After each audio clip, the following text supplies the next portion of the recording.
Hey guys, my name is Matsumo, and welcome to another episode of Sunday Mailbox. This is a video series where you, the viewer, can submit your gaming-related questions, and then I will give my humble opinion on them. To get the formalities out of the way real quick, if you would like to submit your own question that could be featured in an upcoming episode, you can do so by leaving a comment down below, or by sending me a Facebook and Twitter message. The first question for the day comes from Sigma1, and it is, are you worried that the two new operators in Rainbow Six Siege are too good?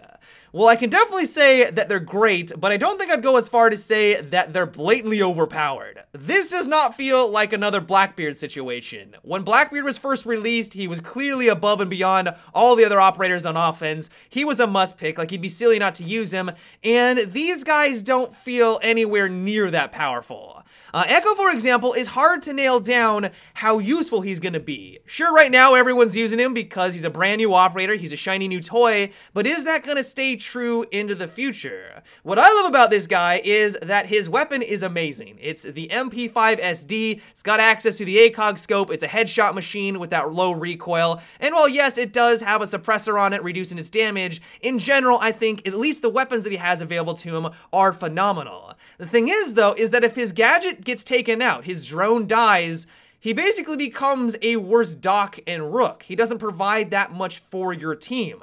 On top of that, he is the only one that can actually peer through his gadgets. This isn't like Valkyrie, who can toss a bunch of cameras around the map and then everyone has access to it. He's the only one that can stun or call out any positions, and so if he needs to be out of his camera, that gadget becomes completely useless. On the other side of the coin, though, I've had moments while playing as Echo where I felt unstoppable. If I've positioned myself and also my camera in the right position where the enemy needs to come to me, they're gonna have a very hard time winning that firefight. I've had awesome clutches where the enemy was forced to play the objective because they're running out of time and they didn't know where I was. I was able to know their exact position because, of course, the camera, stun them, round the corner, and take them out. On top of that, and probably the true potential of this operator, is when you are communicating over voice comms with friends. And so I think it's gonna come down to a couple of factors if this guy is gonna see a lot of competitive play. If you're in solo queuing with a bunch of randoms, maybe not so much, but if you are working with friends, I have a suspicion that he is going to be one of the best operators to choose on defense. Now that is, of course, going to come down to how good the enemy gets at spotting the drone. I mean, right now it's really challenging because no one really knows what to look out for, but you can see his drone on the ceiling. It's kind of got a little shimmer effect. It's not completely invisible, and so maybe people will get better at spotting that when they enter into a room. But I think that as long as the Echo knows what they're doing and placing it in a spot that's hard to reach or you have to commit into the room, he's still going to be awesome. And so as long as he's able to hold on to his drone and someone like IQ or Thatcher doesn't just outright counter him, I really do believe that while he's not blatantly overpowered, with some teamwork, which is something that I love in Rainbow Six Siege, he is definitely going to be one of the better operators in the game. Now, as for Havana, she is a hell of a lot easier to figure out, and I truly do believe that she is going to be a solid operator for a long time. She's a mix between Ash and Thermite, and because of that, she's got the strengths of both, making her incredibly versatile. Her biggest weakness, though, is her weapon. Her weapon is very powerful if she's in a one-on-one firefight. It's got a great rounds per minute, high damage, fairly manageable recoil, but its biggest weakness is that you only get 20 rounds at your disposal. You have to be going for headshots with this operator. You need to be consistent because if you're flopping around like a wet noodle, you're gonna have a hard time winning these firefights, and especially if you get into a firefight with more than one enemy, it's gonna be very challenging to come out of it alive.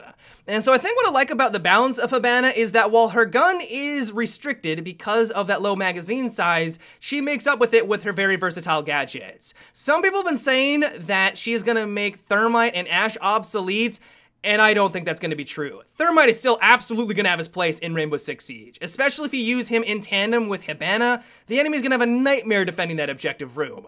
Ash, of course, is always going to be good. Unless Ubisoft nerfs her into the ground, she's always going to be useful, and so I think what I like about Havana is that she's right there in the center of those two operators. And so while I know that some people think that she might be too good, in my opinion, she adds some more flavor to the game. I'm really happy that there's another operator that can open up reinforced walls so it doesn't feel like it's defend the VIP, defend the Thermite, make sure he never dies, and I just like the dynamic that she adds into the game, and I think in general, she's relatively well balanced, at least in the current implementation. The next question comes from Leon, and it is, do you think that Battlefield 1 should have a test range? I believe it will be worthwhile considering that the weapons and vehicle gameplay have changed substantially.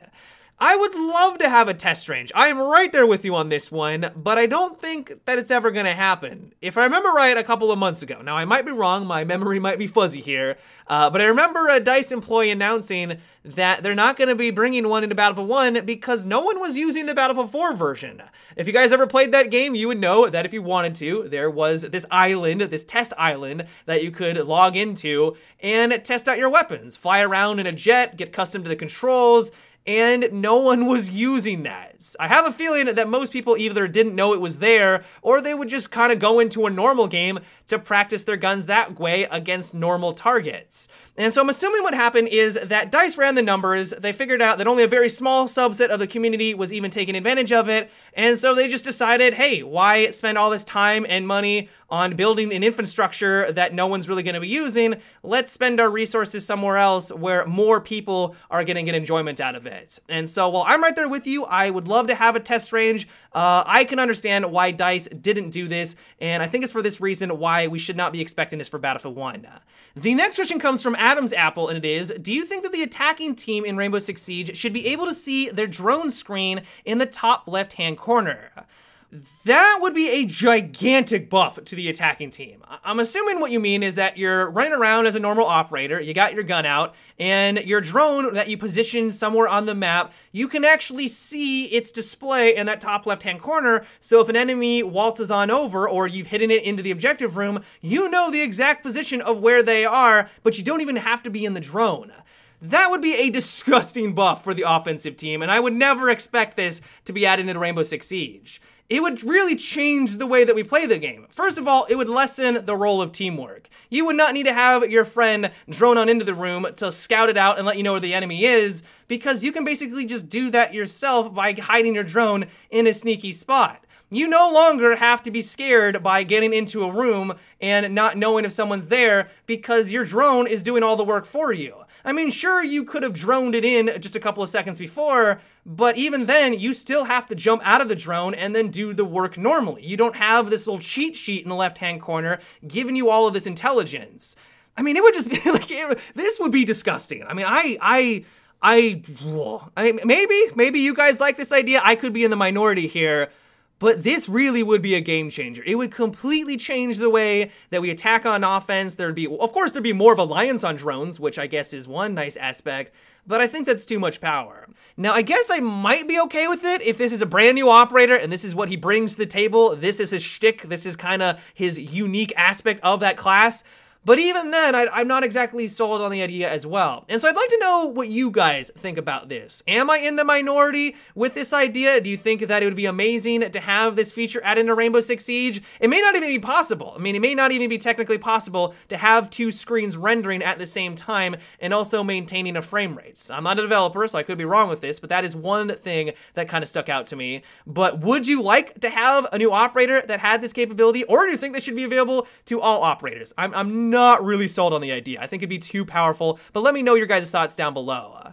The next question is, how would you feel about DICE making a Seine Crossing 1916 map for Battlefield 1?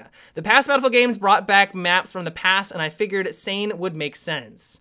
Yeah, I am absolutely on board with this idea. Seine Crossing is one of my favorite maps back in Battlefield 3. I think it's honestly one of the better maps that DICE has ever created, and if they wanted to recreate it into Battlefield 1, I think it would fit perfectly. We don't have a lot of infantry-focused conquest maps in Battlefield 1. We've got a couple like Argonne Forest and Amiens. Amiens feeling basically like Seine Crossing 2.0, but if they decided to bring this on in, I don't think I or a lot of other people would complain with that. Now, the perfect scenario for this is if they do what they did with Star Wars Battlefront. Now, you're thinking, wait a second. Star Wars Battlefront, that's kind of a blemish on DICE's record right now. Where are you going with this? Well, one great thing about that game is that they were constantly bringing in more free content. They'd bring in more maps, new weapons, and things of that nature. And so if they take that same concept into Battlefield 1, where every couple of months or in between the main paid DLC, and they were just recreations of past fan-favorite past Battlefield maps, that could be awesome. Seine Crossing, Grand Bazaar, they could do Strike at Karkin. I would adore that. I know Strike at Karkin wouldn't make a whole lot of sense, but if they brought that on in, I would be one happy camper. And if that was the way they did it, other than just giving us a paid DLC of all past maps, I think that would be incredible. But yeah, guys, that is about it for today's Sunday Mailbox. I hope you enjoyed. Let me know what you thought about what we discussed today. Do you think that the 2 new operators in Rainbow Six Siege are too good? Do you think that they're well balanced? Let me know down below. As always, if you would like to submit your own question for an upcoming episode, you can also leave a comment down below or by sending me a Facebook and Twitter message. But until tomorrow, guys, have a good one and take it easy.